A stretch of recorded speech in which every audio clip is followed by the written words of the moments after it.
Yo, welcome to Mastering Nutrition and what it means to you.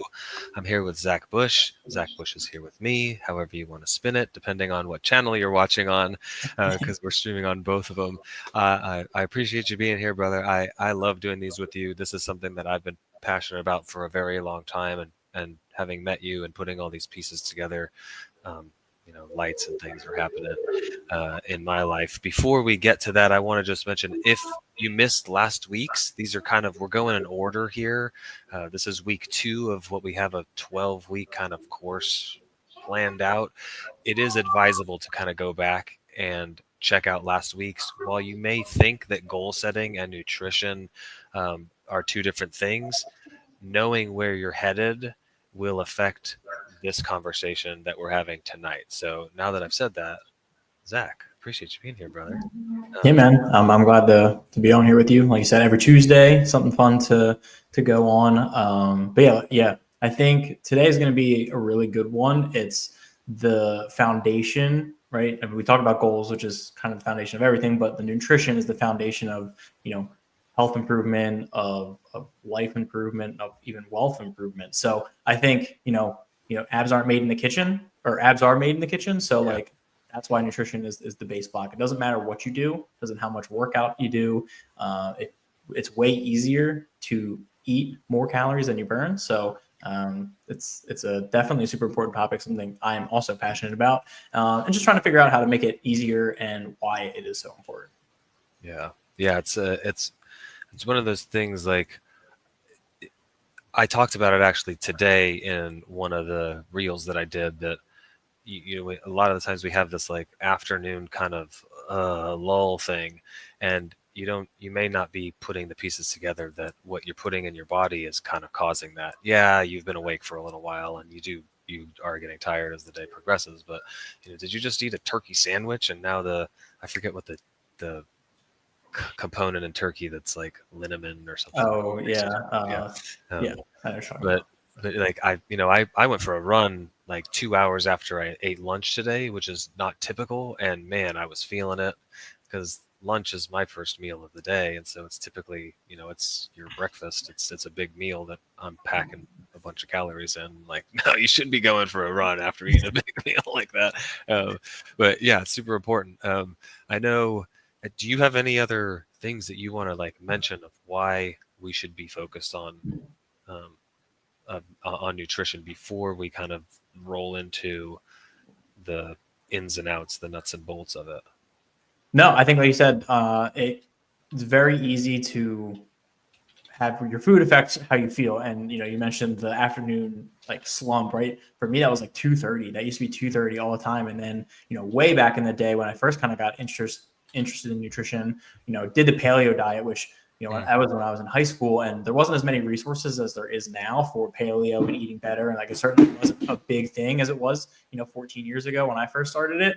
But I remember doing that where it was like eating clean. It's like nuts, seeds, meats, veggies, all that stuff, like no processed sugar or very little. And that 2:30 slump was gone. Like there wasn't that after lunch slump. So it definitely, that was when I was first like, oh wow, like what you eat actually affects how you feel, how you slip my mind, how you like present. So yeah, how you think, right? I haven't had the best meals today. So yeah, definitely. I think it's super important. So yeah, I agree 100%. Yeah, it's, as you were saying that too, you mentioned at the top of this that like, we all think that if you want to get a 6-pack, you go run, you go do a bunch of thousands of crunches, right? You got to do all these exercises, but like the biggest thing that you can do, and like the number one thing for most people, is what we're putting in our mouth, food and drink wise, right? That's the thing that's like going to make the biggest change in most people's lives. I saw something today. It was like 80% of losing weight is nutrition. It's the exercise is the 20%. Yeah, the exercise is great, and it's absolutely necessary if we want a full rounded healthy lifestyle, especially as we're aging. But what we're putting in our mouths is important. So for you, I know we're aligned like 95% of the way as far as like what is good, wholesome foods to put in. we differ in how we go about putting them into our body. Yeah, the meal structure. Yeah, Like timing. you're a 5 to 6 meals a day person, and I'm like a 2. Mhm. That's just how I don't know. That's just what works for me and what works for my schedule and how I've kind of my days. But from the actual like food that we're putting on our plates and putting into as well, what is the typical go-to foods that we should be kind of concerned looking? Yeah, and it's super important to highlight too before we go into that the way you and I approach how we eat and when we eat and how much we eat are different, but the end result is the same. And I think that I want to highlight that because I think it's easy to see what somebody's doing on Instagram or Google something and try to find the diet. Like, oh, I get questions. Is intermittent fasting the best way to do this? Is this the best way to do it? Should I eat 3 meals? Should I eat 6 meals? Should I not eat after 7 o'clock before bed? Like all of that stuff they're great questions, they're legitimate questions because the information is all over the place. But it really comes down to what can you do consistently and what works best for you. Like I couldn't eat 2 meals a day, right? Even if they're big meals, even if it's the same number of calories, because for whatever reason, I feel hungry not long after I'm done eating.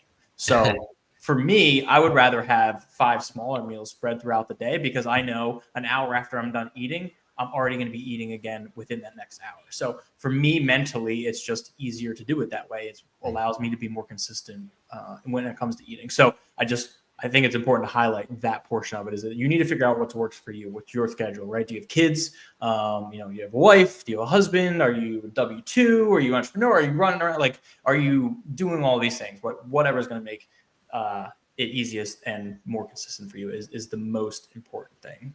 Yeah. I love that. Like to kind of piggyback on that, you can find positive reviews and results for like kind of anything, any diet or plan out there. I heard one from one guru that like wake up at 6 and eat every 3 hours until 9 o'clock at night. And if you do that, you will self-regulate. You can't eat a big meal at 6 if you know that you're eating again at 3 because you have to eat in 3 hours. And so you're like, oh, I got to eat a few nuts or something, but then you'll be hungry. And like, so yeah. So figuring out what works for you. Did we cover that now that we can, I'm antsy to talk about the actual food stuff. Yeah, I think that's good. Your body adjusts to whatever schedule you put it on. So figure out what works for you. But yeah, like when it comes to makeup of the meals, like you said, we're both pretty similar in kind of how we think about it. We've probably mentioned this in other past recordings, but I mean, really, you have your 3 components of your meals. You have your proteins, you have your carbs, and you have your fats. Your proteins are going to help you feel full. They're going to help rebuild muscle, right? So they kind of work with any workout you do or any activity that you do, rebuilding that muscle. The carbs fuel that workout, right? They provide that quick, accessible piece of energy, which helps you recover. And then your fats are, healthy stuff for your brain. They are really calorically dense. So that's where you can kind of get yourself into a little bit of trouble if you're overeating them because they're very easy to do. But those are the 3 components that should make up all of your meals. And then you have, your veggies that don't really fit into any of those. Technically, they're carbs, but you'd have to eat like 100 grams of carrots to get like any sorts of carbs. So that's why they're great too. So those are like the 4 things that you need to be considering at each meal. And I do think you should have all of them at every meal as much as possible. Yeah, I guess that's okay. So we're gonna drop down to like 90%. This is again just how my body and how I've kind of developed is carbs, rice, noodles, those things tend to not treat me so well. And so I am if I could just go eat steak every night, I probably would. And I think I'd do fairly well in that, but I am a meat and veggie person. That's just what does well for us. That being said, we just had pasta tonight, so there was chicken and some spinach and stuff in there, so like a lot of protein. But I've always heard, and I think we've talked about this before, that when you go to a grocery store, uh, well, actually, I just thought of something different. When you go to a grocery store, um, are you hungry or have you already eaten? So, yes. So I don't actually go into the store to shop anymore Oh yeah, that's right. for that particular reason, because I end up getting stuff that I don't need or want. But yes, when I go in the grocery store, most of the time I am hungry, and most of the time I should not go in there because I'm hungry. Yeah. What I wanted to get to was when we go to the grocery store, the grocery stores are designed against us. A lot of the times when you first walk in, there's going to be a bunch of really bad stuff for you right off the bat, and they're going to be marked down and on sale, enticing you to fill your cart with this stuff. But then every single aisle, except for a very, very few where it's like really just canned vegetables and beans, um, they're working against you as well. Like, think your cereals, your sugary drinks, your ice creams, like the frozen foods. There are good frozen foods in there, and we're living off some right now with the baby. Like, oh, frozen vegetables, throw them in. But typically, we want to be shopping the exterior of the grocery store. You're just make a roundabout of the store. You're going to run into your dairy aisles, your dairy section, your meat section, and your vegetable sections. And yeah, you got to be very, very choosy about which aisles you go down and very specific. I tend to shop.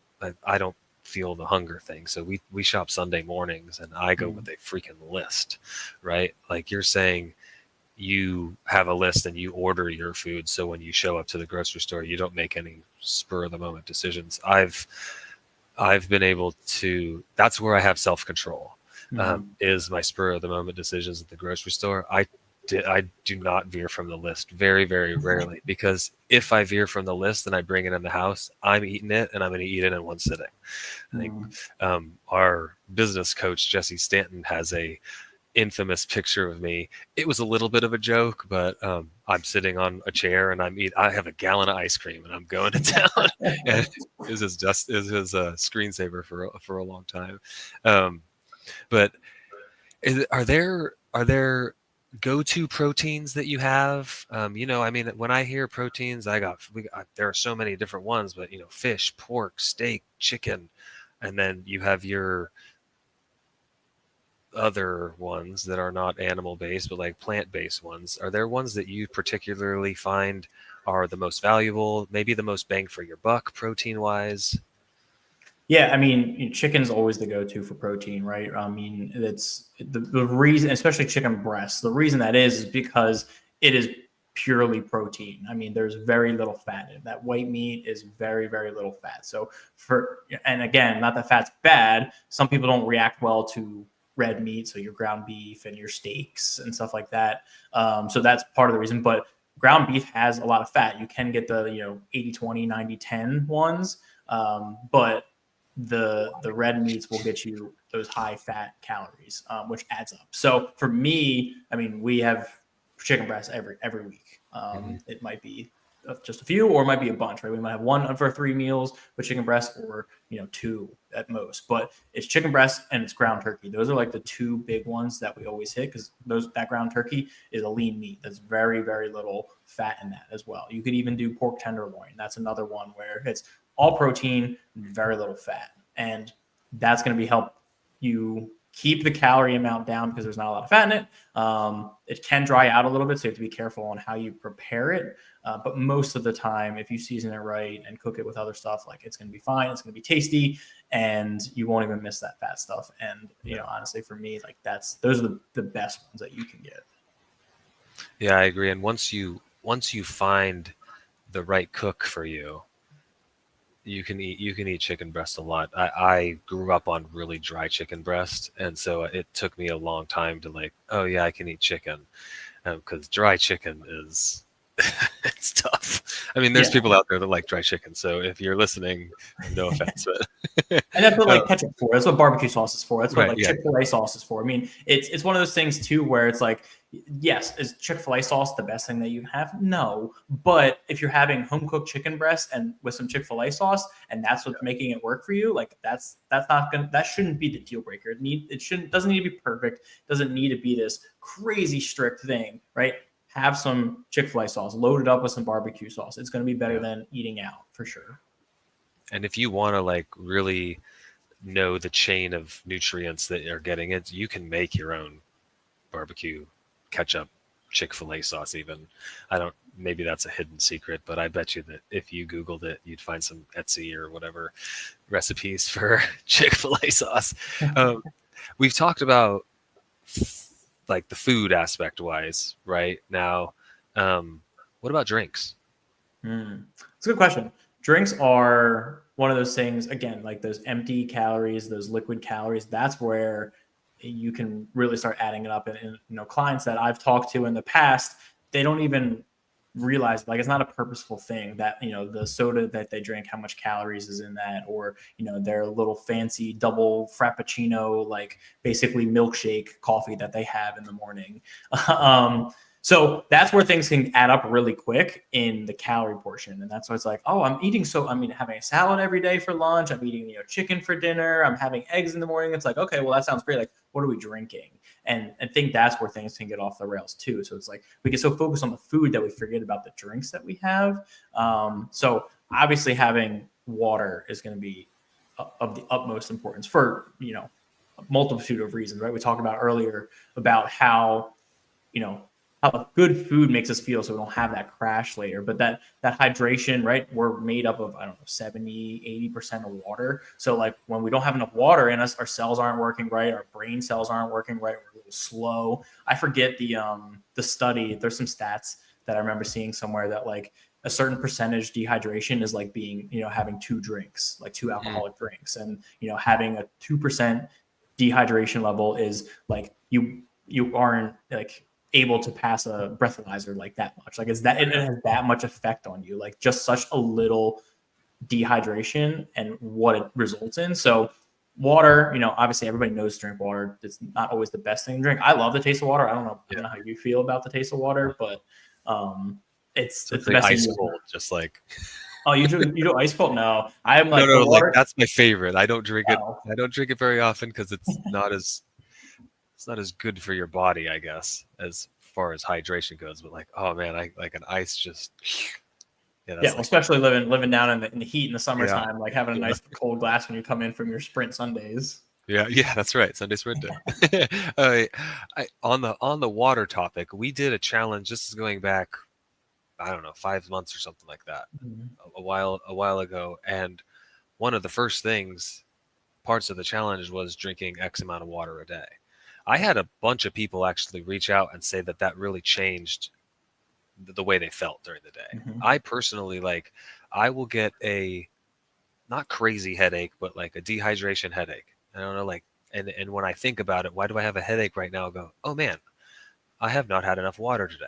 It's been a challenge with Hope, our newborn. When I'm in there, like, putting her to nap, I find I'll sometimes be in there for an hour and a half, like go without drinking water, and then you come out and you get engaged in something else, and now I'm not drinking water, and like you start to feel crummy. Did I lose you, Zach? No. Okay, you're frozen on my end. That's all right. Is there a number of cups, glasses of water that you would think that we should be shooting for, or like I've heard, oh, you should drink a gallon of water a day. That might be a little, what's the word I'm looking for? But Extreme. kind of, yeah, extreme, or just like tough for people to swallow when they're not drinking water, a lot amount of water. Yeah. I mean, 60 ounces minimum is usually what I recommend. Yeah. And that seems, I think, manageable, right? It's, it's 8 ounce glasses. So, if you only water that you drank was, every hour at work, you had an 8 ounce glass, right? Set an alarm at the hour mark, get up, fill a glass of water and drink it, right? 8 ounces isn't too much that you probably can't, drink it pretty quickly. But that's the 60 to 100 ounces is like what we're shooting for. So 60 on the low end is, I think, super achievable. Yeah. But in that aspect, talking about setting an alarm, like if that's all you drank during the workday, awesome. Like let's do that. Let's set an alarm. Let's get an excuse to get up out of your seat if you can, right? I know some people might be stuck on meetings, so you have it before or something. So setting that alarm, or even pairing it with something that you do consistently throughout the day. Are you answering emails? Are you, if you're a real estate investor, are you making cold calls, right? Every cold call, when that hangs up, like have a drink, right? And pair it with something, even if it's just a sip. That'll help kind of reinforce that. And then you won't even think about when to do it because you'll just like hang up the phone and then take a sip, right?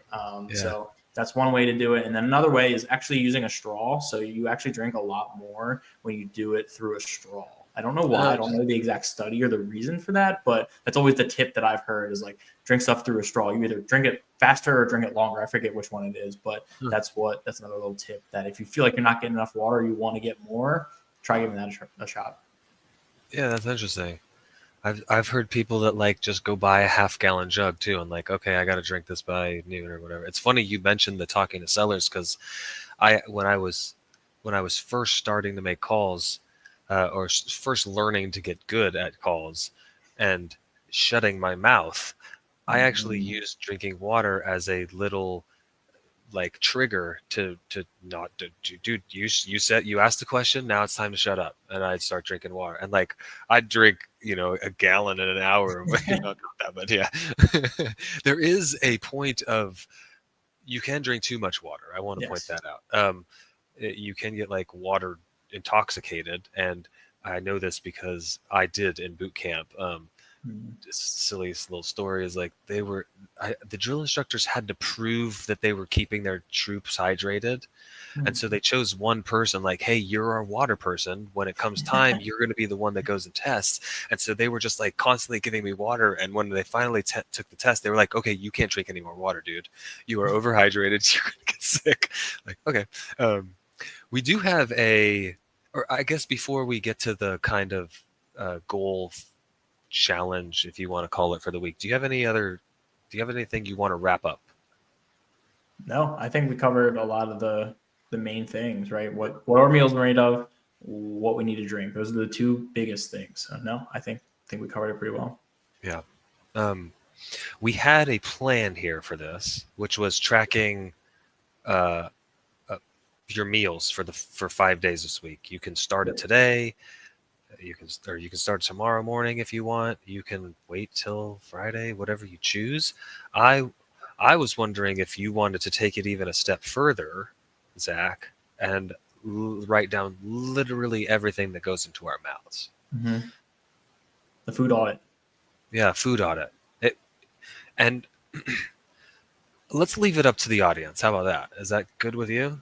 That like, if you just want to sit down and track what your meals were for the day, do that. If you want to take it a step further and literally write everything that went into your mouth, like just an audit of everything that goes into your mouth, that's like kind of the end all be all. I want to say, if you're gonna do that, we're not judging here. You don't want to be judging yourself. You just want to be able to look back in a week and go, okay, these are where I can make some changes and have some big effects on my life, right? So we'll leave that with you. I like with you, the audience, I like just take a little notepad.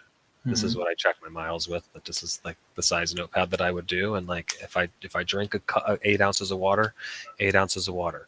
You don't have to write down times or anything, right? If you have a soda, if you have a Coke, write down you had a Coke. It's like I said, we're not judging this. We're just taking an audit of what we did, right? We do time audits in our businesses because I want to know where there are gaps, where there are holes, and where I can, improve. So, that's good. And even on top of that, right? I mean, I know sometimes it can become tedious to write it down. I think writing it's going to be the best way. But if it's one of those things where that is becoming too much, right? Even a picture of everything you drink or everything you eat before you do it, snap a picture of it. I mean, post it in the Healthy Wealthy Family Facebook group that we have. or message it to us, like whatever is going to hold you accountable. Because I have a client who I had do this too. I didn't do every day. I had him do 2 days during the week and 1 day during the weekend, and I said, hey, send this to me, and when you're done. And he sent it to me, and he was like, I realized that I didn't eat enough protein, or that I'm missing veggies in these. And so what it did was, like, I didn't even need to say anything. It was, again, no judgment. I like that you said that. But it made him aware of what he's eating and how much he's eating. And even just that gives you that little like slight unconscious thought of, like, this is what I can start improving. And that's also the portion. The purpose of it is to kind of become subconsciously aware of what you're eating and just be more aware of it. Because I think that's what happened. Just like the water, I don't realize how little water I'm drinking, or how much of the other, like, sodas and stuff that I'm drinking that's affecting it. How much I'm eating, what I'm eating, and when is less important, but how much and what is. You're going to start noticing that as you start writing stuff down and taking pictures of it. So I like the pictures idea. Yeah, it's just easy, right? Like, sometimes I forget to write, but I always have my phone on me. I'll just snap a quick picture, and it's always going to be saved there. I don't have to worry about losing my little notebook or pulling up my notes app, because I tend to do that stuff. Like, just like, it becomes too tedious. I want to make it as easy as possible. Picture, if that's the way, if that's the difference between you doing it and not doing it, is the picture versus writing, that's fine. But I think writing is a little bit better, because it gives you a little bit more of a feel for it. Yeah. We have some people in the audience. If you have any questions specifically that you want to write them down, we can. I mean, if you want to put them in the chat, we can address them real quick before we part ways for the night. As if you're typing questions in as you're doing that, like, this is doable. We're not striving for perfection. I mean, I guess you strive for perfection, and it's okay to fall a little bit short of that. Like, this is the 80-20 rule. 80-20 principle in effect here. If we can get 80-90% really good drinking water instead of sodas and sugary drinks, eating quality proteins, quality vegetables, quality carbs if you choose to, then you're going to feel much better throughout your days, weeks, months, and as time goes on. Especially as we're aging, it's super important. When we're young and we're like, teenagers in our early 20s, the garbage we can put in our body, we can go get rid of it. But as we're getting older, I'm 40 now. It affects us more. Yolanda says, do you recommend certain times to cut off eating at night? That's Zach's opinion on that might differ from me. If you had set in your day that you're going to eat 1,500 calories, and you waited until 9 o'clock to eat your 1,500 calories, that's your daily eating. Some people say, like, don't eat an hour before bed or 2 hours before bed, but if you only ate really high quality calories right before bed, that's where your nutrition came from. Zach's opinion on that? Yeah. So I mentioned it a little bit earlier too, is that, it doesn't really matter when you eat, and Nathaniel kind of hit on that. But for me, it's, in general, what I've seen is that people who eat before they go to sleep and say that it's not good for you, it's because it affects their sleep. So if you have a big meal right before you go to bed, right? Like, just an example, if you ate all 1,500 of your calories, at 8 o'clock, and you go to bed at 9, like, you might have trouble falling asleep, right? Your body's going to go into overdrive, or if you sleep on one side, it might not, like, digest as easily, and you might, like, that might keep you up. So it'll affect other areas. So in my opinion, you can eat whatever you want before bed. I don't think it doesn't really matter, like, calories in, calories out from a weight loss perspective, but it just, as long as it doesn't affect your ability to fall asleep, your ability to stay asleep, that's my thought. Yeah, I love that. That's a good point. Actually, my dad mentions that every time we're gonna, like, have a late dinner. Oh, I won't eat then because I won't be able to sleep. Okay, well, on that point, like, don't eat. I think I mentioned it at the top of the show. Like, don't eat before you're about to go work out. Don't eat a big meal, because that will affect you too. Yeah, Andre, like, that is very true. He said 2 to 3 hours before sleep. That is probably truth for the majority of people, because if you need a rule of thumb, like, I mean, 2 hours before is definitely going to be safe. I mean, I'm a little bit different. I eat at 8:30 and I'm usually in bed by 9:30, 10 o'clock. So it's like an hour and a half for me, but I've done it the same. It's the same meal. It's a small little meal. It's not, it's, casein protein. So it's meant to be eaten before bed. So it's light, but it's slow digesting. So, and I have it all the time. It doesn't affect my sleep. So that's not an issue. It's not like I'm having, steak and potatoes with asparagus at 8:30 before this. Yeah. I guarantee you I'm not falling asleep from that Yeah. because I'm going to be like rolling around like in the fetal position trying You to might feel get sleepy. right. I might feel sleepy, but I will not be Yeah. able to sleep. I even to like go further than that. This is just for me because water. You can drink water up and right until you bed. Like if I drink water 3 to 4 hours before I go to bed, I'm gonna be up in the middle of the night, and so I typically will not drink water. I'm gonna drink water now just because we've been talking for 35 minutes. But That's a good I try point. I not like that. I like the water portion because I think that you don't think about that either too. Because I had a client one time too who she was like, I can't hit 100 ounces of water. We were doing a challenge. She's like, I can't hit it because that means I have to keep drinking till like 8 or 9 o'clock. And she's like, I'm gonna be up 2 hours later. I'm gonna pee. I'm not gonna be able to sleep. It's like that's where we discussed like this, what you eat and how much you eat and when you eat and all that stuff.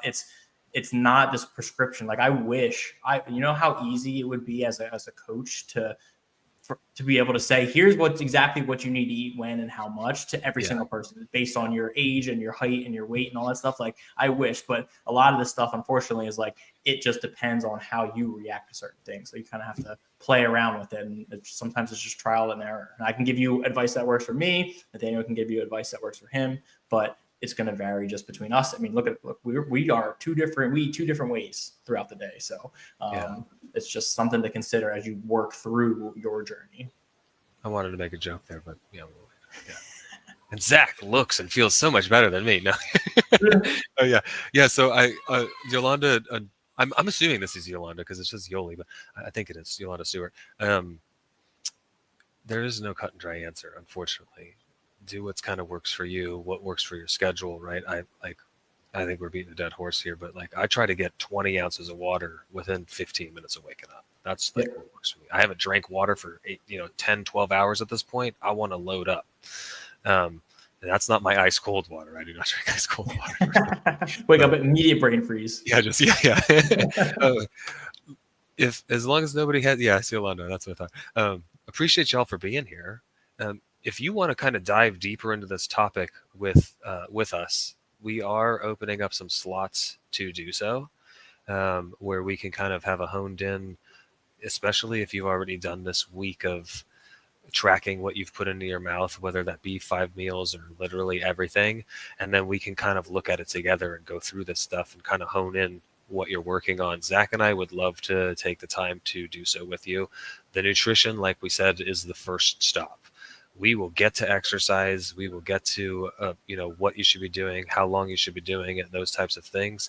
But none of that really matters if you're not eating right, because the exercise is going to be hindered by poor nutrition and poor diet. So do you have anything you want to add to that, Zach, before we sign off? No, the last thing is, if hopefully this is helpful to everybody that's on now, to everybody that's watching this in the future. If you found any value in this, please, share it, send it to a friend, right? Like we want to help as many people as possible. We're going to start providing as much resources as possible outside of these videos. But I think the main thing will be just like reaching out to us. We want to help you one-on-one time, right? Quick calls, quick messages, whatever we can do to help. But yeah, if anybody else could find use of this, send them our way. We'd love to be able to help. Yeah, glad you added that. Appreciate y'all for being here.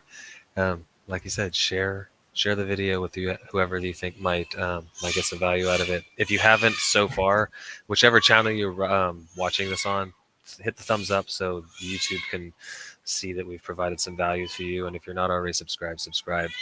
Love y'all. Appreciate it. And now awkward silence for a little bit.